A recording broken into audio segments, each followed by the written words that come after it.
ಗಣರಾಜ್ಯೋತ್ಸವದ ಅಂಗವಾಗಿ ಇವತ್ತು ತೋಟಗಾರಿಕೆ ಇಲಾಖೆಯ ವತಿಯಿಂದ ಚಿಕ್ಕಬಳ್ಳಾಪುರ ಜಿಲ್ಲಾ ಕೇಂದ್ರದಲ್ಲಿ ಫಲಪುಷ್ಪ ಪ್ರದರ್ಶನವನ್ನು ಏರ್ಪಡಿಸಿದ್ದಾರೆ.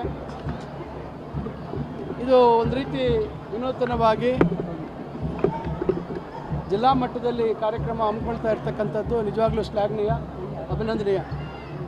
ಯಾಕಂದರೆ ನಮಗೆಲ್ರಿಗೂ ಫಲಪುಷ್ಪ ಪ್ರದರ್ಶನ ಅಂದರೆ ಲಾಲ್ಬಾಗ್ ಹೋಗ್ಬೇಕು, ಲಾಲ್ಬಾಗಲ್ಲಿ ಗ್ಲಾಸ್ ಹೌಸ್ಗೆ ಹೋಗಬೇಕು, ಅಲ್ಲಿ ನೋಡಬೇಕು.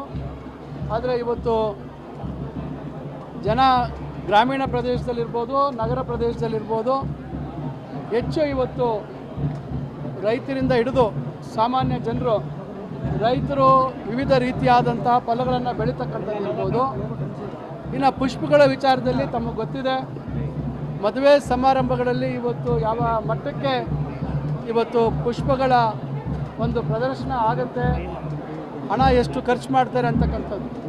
ಭಾಳಷ್ಟು ಜನ ಗೃಹಿಣಿಯರೀಗ ತಮ್ಮ ಮನೆಗಳಲ್ಲೇ ಇವತ್ತು ಪುಷ್ಪಗಳನ್ನು ಬೆಳೀತಕ್ಕಂಥದ್ದು ಮತ್ತು ವಿವಿಧ ರೀತಿಯಾದಂಥ ಫಲ ಮತ್ತು ತರಕಾರಿಯನ್ನು ಬೆಳೀತಕ್ಕಂಥ ಕೈತೋಟಗಳು, ಕಿಚನ್ ಗಾರ್ಡನ್ ಅಂತ ಏನು ಹೇಳ್ತಾರೆ, ಈಗ ಆ ರೀತಿಯಾಗಿ ಇವತ್ತು ಭಾಳಷ್ಟು ಇವತ್ತು ಮಹಿಳೆಯರು ಇವತ್ತು ಅದರ ಒಂದು ವೃತ್ತಿಯಲ್ಲಿ ಇವತ್ತು ಅವರು ತೊಡಗಿದ್ದಾರೆ.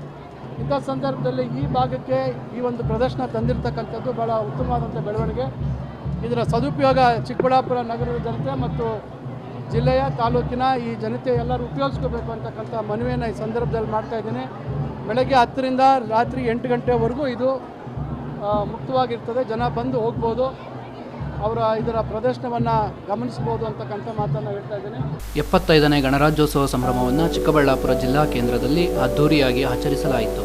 ಜಿಲ್ಲಾ ಉಸ್ತುವಾರಿ ಹಾಗೂ ಉನ್ನತ ಶಿಕ್ಷಣ ಸಚಿವ ಎಂಸಿ ಸುಧಾಕರ್ ಅಧ್ಯಕ್ಷತೆಯಲ್ಲಿ ಆಯೋಜಿಸಿದ್ದ ಕಾರ್ಯಕ್ರಮದಲ್ಲಿ ಜಿಲ್ಲಾಡಳಿತ ಹಾಗೂ ವಿವಿಧ ಇಲಾಖೆಗಳು ಭಾಗವಹಿಸುವ ಮೂಲಕ ಕಾರ್ಯಕ್ರಮಕ್ಕೆ ಮತ್ತಷ್ಟು ಮೆರುಗು ನೀಡಿತ್ತು. ಈ ಬಗ್ಗೆ ಒಂದು ಕಂಪ್ಲೀಟ್ ಡೀಟೇಲ್ಸ್ ಇಲ್ಲಿದೆ.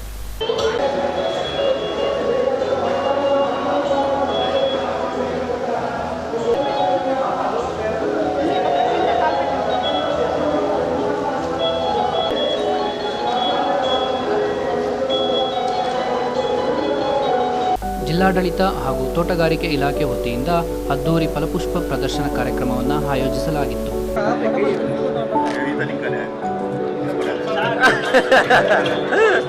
ಫಲಪುಷ್ಪ ಪ್ರದರ್ಶನ ಕಾರ್ಯಕ್ರಮ ಉದ್ಘಾಟಿಸಿ ಮಾಧ್ಯಮದವರೊಂದಿಗೆ ಮಾತನಾಡಿದ ಸಚಿವರು ಜಗದೀಶ್ ಶೆಟ್ಟರ್ ಅವರು ಪಕ್ಷ ಬದಲಾಯಿಸಲು ಕಾರಣ ಏನು ಎಂಬುದು ತಿಳಿದಿಲ್ಲ. ಸವದಿ ಅವರು ಯಾವುದೇ ಕಾರಣಕ್ಕೂ ಪಕ್ಷ ಬಿಟ್ಟು ಹೋಗುವುದಿಲ್ಲ ಎಂದು ತಿಳಿಸಿದರು.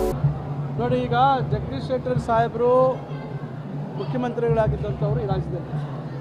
ನಾನು ಆ ಸಂದರ್ಭದಲ್ಲಿ ಶಾಸಕನಾಗಿ ಕೆಲಸ ಮಾಡಿದೆ. ಭಾಳ ಸಜ್ಜನ ರಾಜಕಾರಣಿ. BJPಯವರು ಅವರಿಗೆ ವಿಧಾನಸಭೆ ಚುನಾವಣೆಯಲ್ಲಿ ಟಿಕೆಟ್ ನಿರಾಕರಣೆ ಮಾಡಿದಂಥ ಸಂದರ್ಭದಲ್ಲಿ ಸ್ವಯಂ ಅವರೇ ಕಾಂಗ್ರೆಸ್ ಪಕ್ಷಕ್ಕೆ ಬಂದಾಗ ಅವರನ್ನು ಗೌರವದಿಂದ ಸ್ವಾಗತವನ್ನು ಮಾಡಿ ಅವರಿಗೆ ವಿಧಾನಸಭೆಯಲ್ಲಿ ಸ್ಪರ್ಧೆ ಮಾಡೋಂಥದ್ದಕ್ಕೆ ಕಾಂಗ್ರೆಸ್ ಪಕ್ಷ ಅವಕಾಶ ಮಾಡಿಕೊಡ್ತಾರೆ. ಚುನಾವಣೆಯಲ್ಲಿ ಅವರು ಭಾರಿ ಅಂತರದಲ್ಲಿ ಸುಮಾರು 30,000ಕ್ಕಿಂತ ಹೆಚ್ಚು ಅಂತರದಲ್ಲಿ ಸೋತರು. ಆದರೂ ಕೂಡ ಅವರ ಹಿರಿತನಕ್ಕೆ, ಅವರ ಸನ್ನಡತೆಗೆ ಗೌರವ ಕೊಟ್ಟು ಅವರನ್ನು ವಿಧಾನ ಪರಿಷತ್ ಸದಸ್ಯರನ್ನಾಗಿ ಕಾಂಗ್ರೆಸ್ ಪಕ್ಷ ಆಯ್ಕೆ ಮಾಡಿಕೊಳ್ತು. ಕಾರಣ ಗೊತ್ತಿಲ್ಲ ಯಾಕೆ ಮತ್ತೆ ಅವರು ಇಷ್ಟು ಬೇಗ ವಾಪಸ್ ಹೋಗಿದ್ದಾರೆ ಅಂತಕ್ಕಂಥದ್ದು ಕಾರಣ ಗೊತ್ತಿಲ್ಲ. ಬಹುಶಃ BJPಯವರಿಗೆ ಎಲ್ಲೋ ಒಂದು ಕಡೆ ಅವರ ಬಲ ಕುಗ್ಗಿದೆ ಅಂತಕ್ಕಂಥದ್ದು ಇರ್ಬೋದು.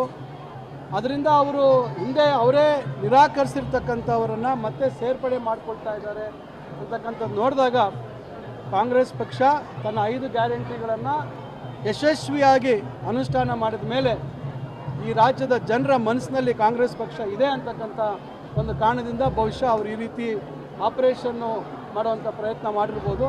ಅದರಿಂದ ಒಳ್ಳೆಯದಾಗಲಿ ಜಗದೀಶ್ ಶೆಟ್ಟರ್ ಸಾಹೇಬರಿಗೆ. 3 ದಿನಗಳ ಕಾಲ ನಡೆಯಲಿರುವ ಈ ಫಲಪುಷ್ಪ ಪ್ರದರ್ಶನ ಕಾರ್ಯಕ್ರಮ ಬೆಳಗ್ಗೆ 10ರಿಂದ ಸಂಜೆ 5 ಗಂಟೆಯ ತನಕ ನಡೆಯಲಿದ್ದು ಜಿಲ್ಲೆಯ ಜನತೆ ಸದುಪಯೋಗಪಡಿಸಿಕೊಳ್ಳಲು ಸಚಿವರು ಮನವಿ ಮಾಡಿದರು.